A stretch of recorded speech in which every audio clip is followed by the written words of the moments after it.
friends, welcome back to my channel Supertech Angels. So in this video we are going to study about rhombus and parallelogram. So इस video में हम सीखेंगे कि rhombus और parallelogram का area कैसे find करते हैं. So let's start this video. So first question दिया है हमारा, find the area of a parallelogram with base 9.5 cm and height 5.6 cm. इस क्वेश्चन में हमें पैरेललोग्राम का एरिया फाइंड करना है जिसमें बेस हमारा 9.5 है और हाइट हमारी 5.6 सेंटीमीटर. बहुत लोगों को तो ये भी नहीं पता होगा कि पैरेललोग्राम का डायग्राम होता कैसे. सो यहाँ पे मैंने आपको शो कर रखा है. जो एक हमारा नॉर्मली रेक्टेंगल होता है, सो रेक्टेंगल हमारा स्ट्रेट होता है, लेकिन पैरेललोग्राम थोड़ा सा होता है रेक्टेंगल की शेप में, लेकिन वो थोड़ा सा तिरछा होता है, उसे हम कहते हैं पैरेललोग्राम. अब इस क्वेश्चन को हम सॉल्व करेंगे.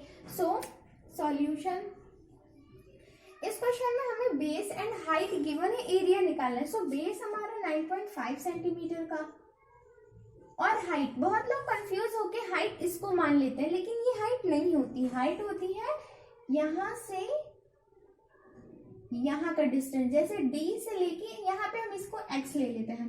सो D से x तक की होती है हमारी हाइट. इसके अंदर का जो पोर्शन एकदम स्ट्रेट बनता है वो होती है हाइट. कभी आप बाहर वाली हाइट मत ले लीजिएगा. ये गिवन है हमारी 5.6 सेंटीमीटर.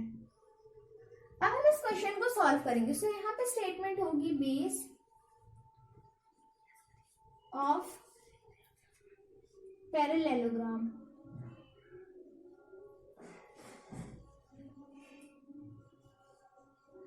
बेस ऑफ पैरेललोग्राम क्या गिवन है, यहाँ पे स्पेस कम है, सो इधर लिख देती हूँ मैं 9.5 सेंटीमीटर. एंड देन हाइट क्या है इसकी ऑफ पैरेललोग्राम 5.6 सेंटीमीटर. हमें इस क्वेश्चन में एरिया फाइंड करना है. एरिया ऑफ पैरेललोग्राम, इसका फॉर्मूला होता है बेस इंटू हाइट, यानी कि b into h. b for base and h for height. So base हमें गिवन है 9.5 सेंटीमीटर एंड हाइट भी हमें गिवन है 5.6 सेंटीमीटर. सो जब हम इन दोनों की इंटू करेंगे सो हमारा आंसर आ जाएगा 53.2 centimetre square and it is the correct answer.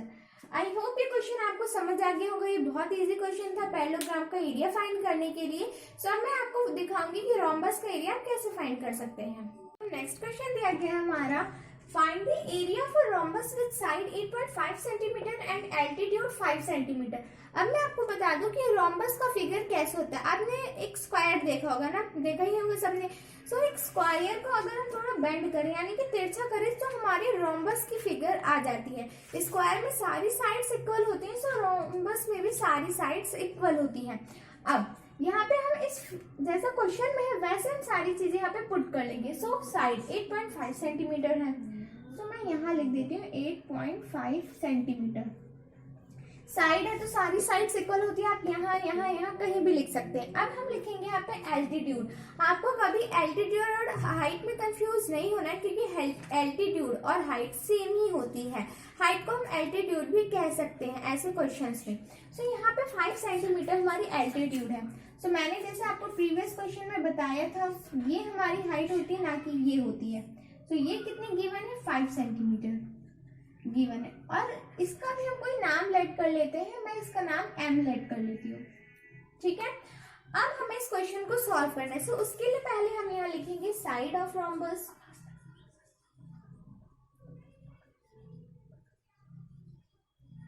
Side of rhombus, rhombus की साइड क्या गिवन है 8.5 सेंटीमीटर. और एल्टीट्यूड ऑफ रोम्बस क्या है,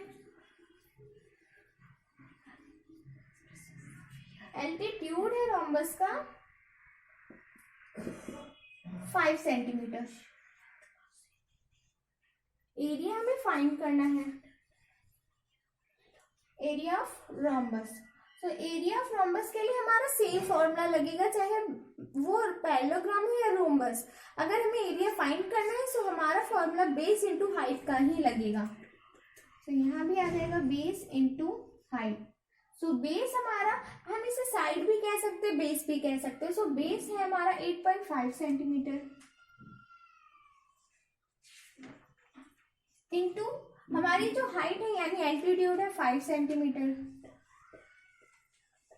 सो जब हम इन दोनों की इंटू करेंगे सो हमारा आंसर आ जाएगा 42.3 centimetre square and it is the correct answer. अभी मैंने आपको थोड़ा बहुत ही मीडियम सिखाया, बहुत ही इजी सिखाया है कि रोम्बस और पैरेललोग्राम का एरिया कैसे फाइंड करते हैं। एकदम सिंपल से क्वेश्चन सिखाए। अब मैं थोड़ी सी रिलेटेड वर्ड प्रॉब्लम्स आपको सिखाऊंगी। नेक्स्ट क्वेश्चन दिया गया है हमारा, area of parallelogram is 48 metre square and height 6 metre, find the base. इस क्वेश्चन में हमें क्या करना है, एरिया नहीं फाइंड करना, एरिया हमारा गिवन है और हाइट भी गिवन है, हमें इस क्वेश्चन में बेस फाइंड करना है।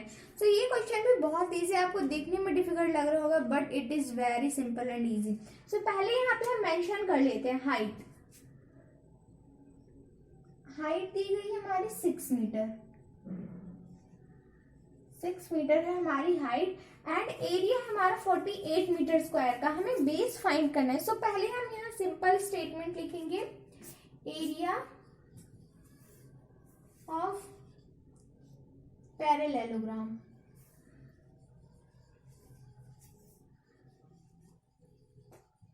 इसका एरिया क्या है, 48 मीटर स्क्वायर गिवन है, 48 मीटर स्क्वायर। देन हाइट,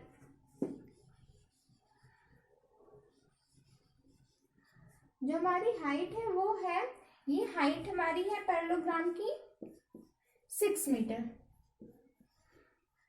अब हमें बेस फाइंड करना है। सो एरिया ऑफ पैरेललोग्राम हमारा इक्वल होगा एरिया ऑफ पैरेललोग्राम के फॉर्मूले की। सो यहां हम लिखेंगे एरिया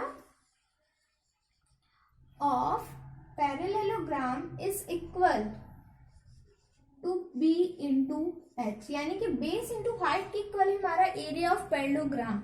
सो एरिया क्या हमारा पैरेललोग्राम को 48 मीटर स्क्वायर एंड बेस है हमारा, बेस हमें पता नहीं है सो हम बेस बी ही रहने देंगे और हाइट दी गई है 6 मीटर। सो 6 मीटर हम यहाँ कर लेते हैं। अब क्या करेंगे हम यहाँ पे 6 हमारा मल्टीप्लाई में, सो हम इस साइड ट्रांसपोज करके इसे डिवाइड में चेंज कर लेंगे।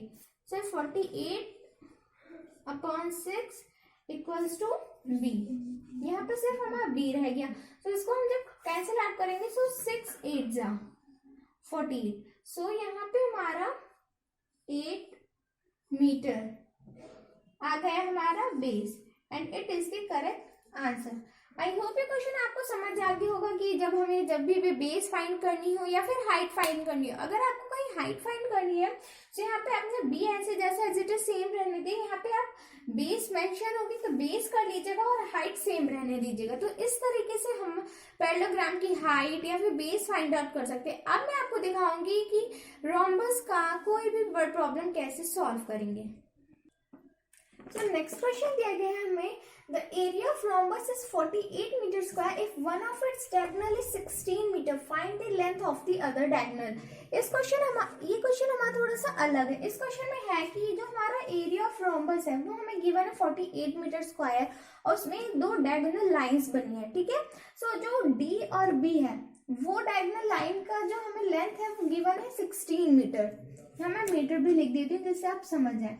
16 मीटर गिवन है हमें, जो इसे हम ले लेते हैं D1 यानी डायगोनल 1 और हमें D2 यानी डायगोनल 2 फाइंड करना है। सो ये क्वेश्चन हमारा बहुत इजी, लेकिन इस क्वेश्चन में हमारा बेस इंटू हाइट का फॉर्मूला ना लग के कुछ डिफरेंट लगेगा, वो अभी मैं आपको यहाँ पे शो करूंगी। सो पहले यहाँ पे स्टेटमेंट हम लिख लेंगे, area of rhombus. So area of rhombus है 48 मीटर स्क्वायर, ठीक है। Then length of one diagonal, यानी कि जो पहली डायगोनल है उसकी लेंथ क्या है, 16 मीटर गिवन है। इस डायगोनल को हम D1 लिख लेते हैं, D1, ठीक है। ये हमारी कितनी है, 16 मीटर की। अब हमें दूसरा डायगोनल यानी सेकंड डायगोनल फाइंड करना है इस क्वेश्चन में। सो जो हमारा एरिया ऑफ रोम्बस है वो इक्वल होगा हमारे फॉर्मूले के। सो हम एरिया ऑफ रोम्बस, सो इसमें अगर हमें डायगोनल वाले क्वेश्चन में फाइंड करना है सो उसके लिए हम लिखेंगे फॉर्मूला हाफ इंटू ये 1 है, ओके, हाफ इंटू D1, सो ये है इंटू D1 इंटू D2। ये होता है हमारा फॉर्मूला जो कि हमें डायगोनल वाले क्वेश्चंस में पुट करना होता है। सो अब एरिया ऑफ जो रोम्बस है वो गिवन है 48 metre square, 48 metre square equals to में हाफ इंटू D1 हमारा क्या है 16 मीटर इंटू D2 हमें फाइंड करना है, सो मैं उसे सेम लिख लूंगी। अब हम इसे कैंसिल आउट कर देंगे, तो यहाँ पे 2 8 जा 16, यानी कि यहाँ हो गया 48 metre square equals to 8 D2, यानी डायगोनल सेकंड। अब हमें यहाँ पे डायगोनल सेकंड की वैल्यू फाइंड करनी, सो इधर ये मल्टीप्लाई में हम इसे ट्रांसपोज करके डिवाइड में कर देंगे। So 48 divided by 8 equals to D2।